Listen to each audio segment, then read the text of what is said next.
nó cũng mua tao giống lúc chớ nó có thì qua mình á chứ là bây giờ mất khởi dụa cho dụa khởi cho mình nó tao chết xe tao chơi tao nè thì lúc nào cũng giống lúc chớ nó dụa thì ta làm món gì là mua bỏ mẹ xử tí bỏ đồ chứ ở chỗ thì chỉ cũng nhiều tiếng qua mình thì là lúc phao giấy phao nó nhau ít đồ chứ ở chỗ sao giờ giấy bỏ nó này còn nhỏ đi cho tới bỏ trong đầu lên nó gì này còn nhỏ đi lâu đồ mình đâu chỉ đồ sớm thì nếu phải gì xây nhà rồi dùng hàng nó thì dù tao lo nương thật xáo nương dân chúa nương thật xáo thì chỉ mà cũng muốn nương cho nó cho bây giờ đó còn khó ai cũng muốn cho tao ít mò lo như ốm mò nó thì còn nương khó ai thì cũng mà đã cắt thâu nương lo cho còn nếu ai nó thì cũng mà mót lại thì nương rất rong cái nhà đi cho tao tán lao rồi còn thì cái chỉ mót cho lên nó chỉ nương thật xa làm nó cho chiếc chế thì thật xa nghiêng ghi thì khử chỉ tao ấy này thì cũng vô tao lo thì cũng mất cho lên nó thì còn nó rong nó thì cũng mà đã mất được thâu cho nó lại nó thì mà mất so rong thì mà mất khử dỗ đâu đó thì nữa giờ chuyện đuaแล้วtao ta làm mà tết cho mà có mình vô tao lo mà nương đua hoặc cho nó cũng vô tao thì nó giống câu này nó thì cũng chỉ là tao muốn được cho nó lại nó vậy theo nữa xong khẩn chuối giả đi cho bé mình vô là mất cho khó ai thế không chỉ có mà tôi bé tôi tao là cho nên chế tôi ấy cả chứ cho tôi biết có chỉ tàu khánh nền á có thì để có những thầy mua nó có tụi thầy đi tôi nói gió tôi tộc khánh nền xé sắp lại tôi vấn đề cái chuyện tốt ra sở thứ xia chị à tôi nói rồi tôi cha cũ xí để cũng món có bị thao tự cho nó cho tôi gió sắp lại đó tàu khánh nền vấn đề nó nó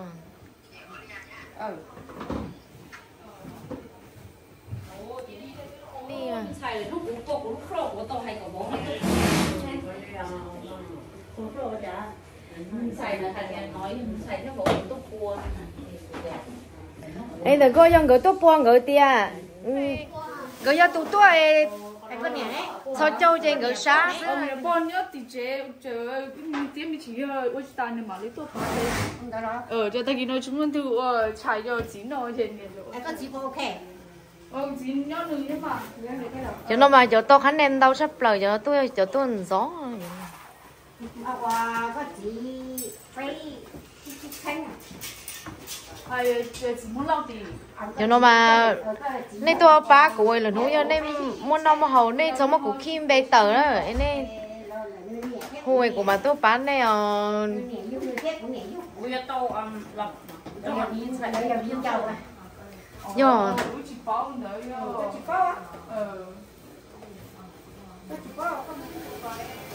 tôi nói tôi lẩu xéo tôi nói khử cơ thế đó tôi nói là lươn giống nó chơi khử cơ họ tôi toàn nó là nên tự nhiên nhua xé là nó tôi ba bé thế chỉ muốn từ hết trên nó tôi ba bé thì xí theo nè bữa trong xé nè nhung à bữa mót đũa nè xí mót vậy tôi mới lúc này to số ấy chỉ có mà to số nếu biết có tại chỉ có khí đây số chỉ mất cho đây có nhá kia được có là tôi nên xảy ra nó đỡ được con tôi con khí phải coi chê mất cho chê lái nữa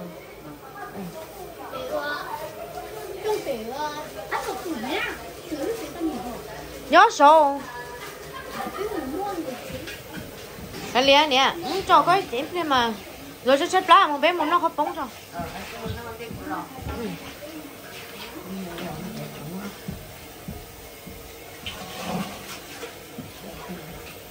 nhưng ra cho cái một bé nó không bóng mà tất cả tôi không qua con nó cái chè rồi cái con cái thì nó làm cái mất thứ nó có thứ chết còn biệt cả đi không được tan chứ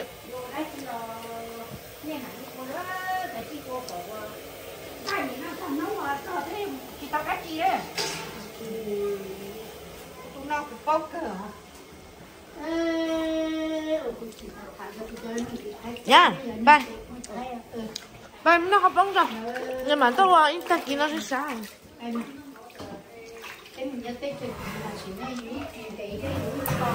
Cho em.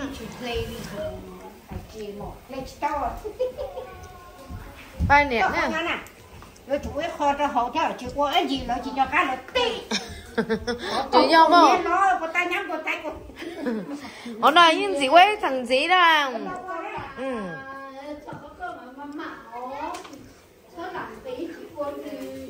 Ba, bé một nó không bóng.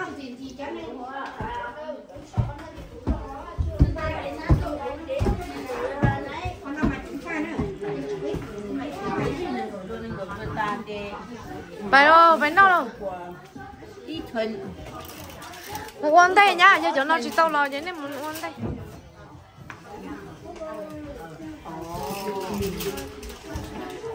Đúng rồi, tôi bán thế rồi, nên tôi bán mà cũng tôi cho tao phía sau cũng tôi nhiều xe nhiều ăn. Ôi, 이거 봐라, 이거 먹어요.我只保找到二片诶，不离崩啊。哎，我都炒的，那边只摸最多嘛。Mua tụi cái kinh để tôi thế mà. Rồi mà tụi nó cho tao thêm.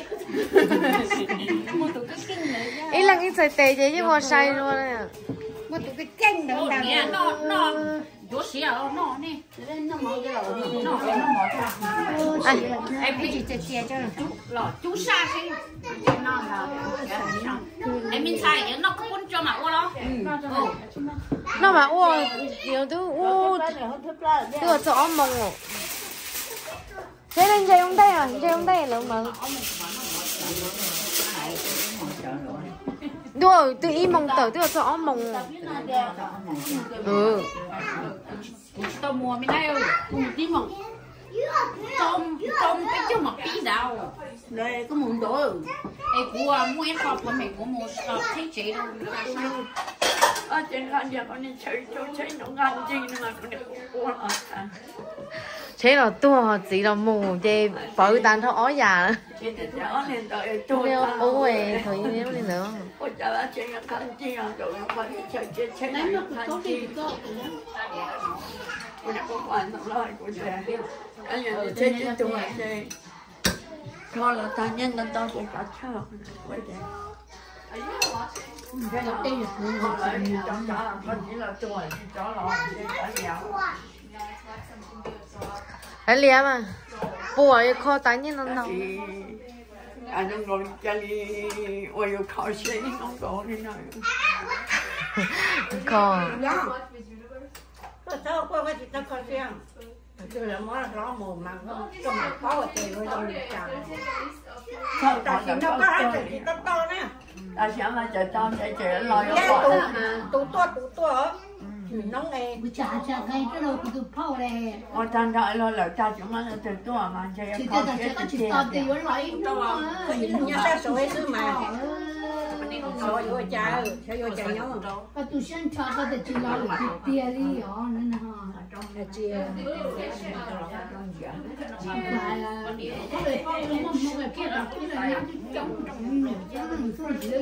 nó mà đẹp rồi. Chứ nó liền cái ô ta đâu.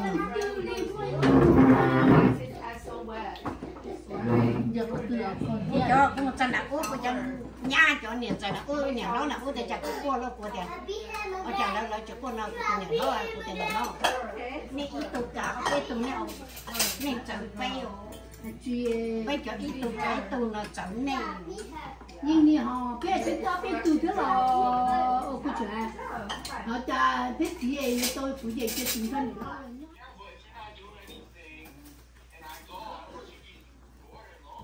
bỏ chân chia sẻ chia là gì muốn gì chia là gì mà ta tiêu ta có nói gì chú ý tên gì vậy có máy gì đâu ta có máy gì tôi tập tết có máy gì để tôi nhá không có cái gì đấy này cái này ta nhớ sao có hai là nó làm cho tôi chỉ xấu chứ à hả chứ nếu mình chơi chẳng nhớ tiếp bên này cái lia nếu có nhiều xe chứ rồi đấy chỉ nói tôi rõ tôi dạ mà nó cũng nhiệt tu là tôi chỉ chơi một món thằng ấy nữa tôi mua chơi nữa mà em gì đấy mà tôi Mình xài có hệ là con chứ mình gọi đấy là tốt là thế sẽ phải có cái lò không được lò đó lo mà Ăn cho cô bà trẻ ở.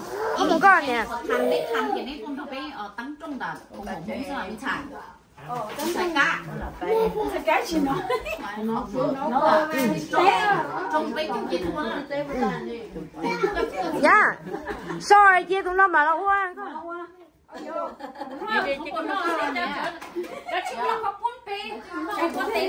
Được chưa? Qualify nó, đưa chủ khăn ta cho nó mà qualify nó. Chỉ tao qualify nó là tụi nó.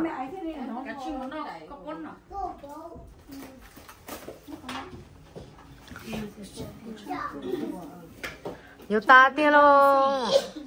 Ta khó nọ lo ít bộ phao à. ta thò chế mà. Ta rồi ta kỳ gì tao uống. Tôi sáng để cho chúng nó tôi bắt của ta kỳ chỗ tao khăn nhá mà số. Sáng ta kỳ gì nó khen nhiều nên lần ta nó nhớ chết cái. Hẳn chỉ nhau à thì ta kỳ tao khăn mà. Ô lo chả à. Cái con sao mà có chê lắm rồi lo biết chê.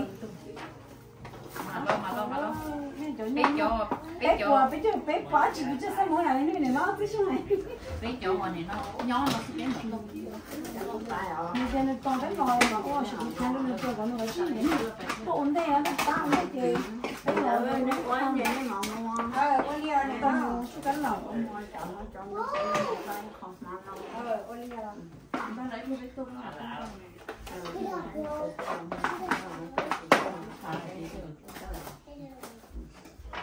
đấy nên mà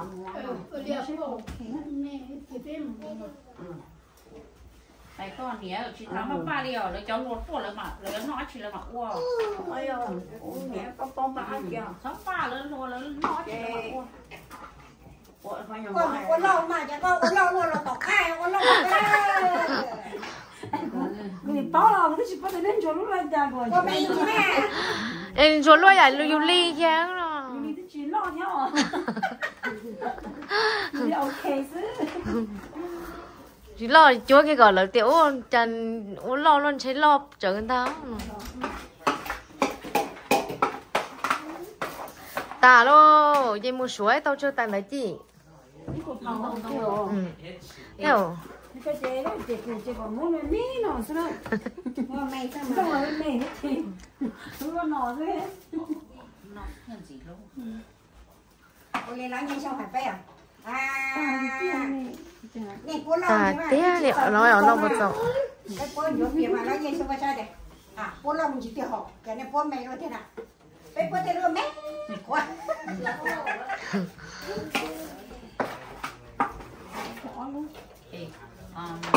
ta tiền để mua chi sao chủ này mà có để chui trong nó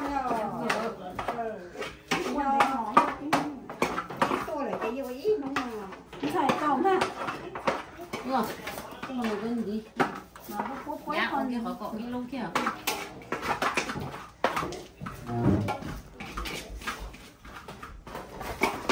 ta chơi với tông thì nó phải non ba Cái chuyện đó. Thì chỉ bộ bố hành này rồi, nhưng tiền sống mà bộ bố hành có tiểu tông đâu đuôi rồi. Tiểu nhà giống nó hay nó bé đúng được lo.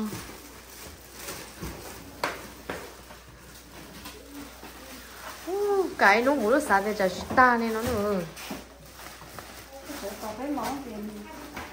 Giờ tối nên lo chuyện chuyện chỉ ta tiền đấy rồi nè.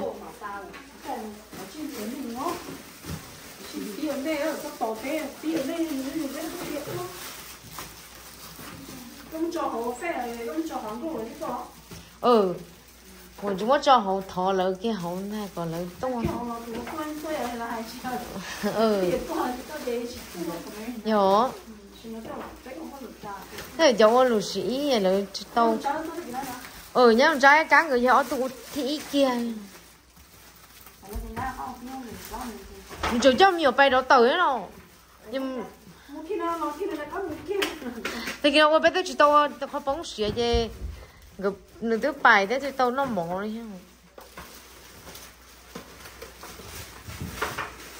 bác chị tao nó cũng muốn đi thay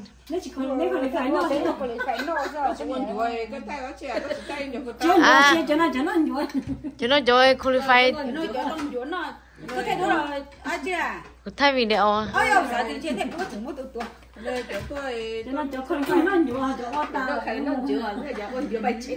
cho nó chỉ nói uống rượu ta ít bột phao á sát sát rồi chứ tụi nó tụi nhiệt chế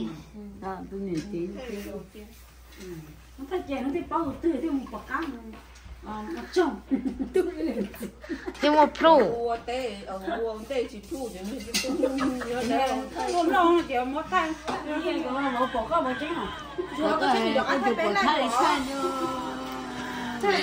có chị sao muốn nói gì có gì muốn nói à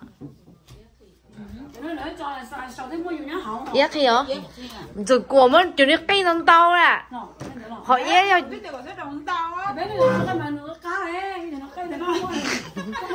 có tôi có mới con tàu một đỡ mới rõ nè anh chọn đôi chỗ cho chọn là một cái thế này đi tôi sắp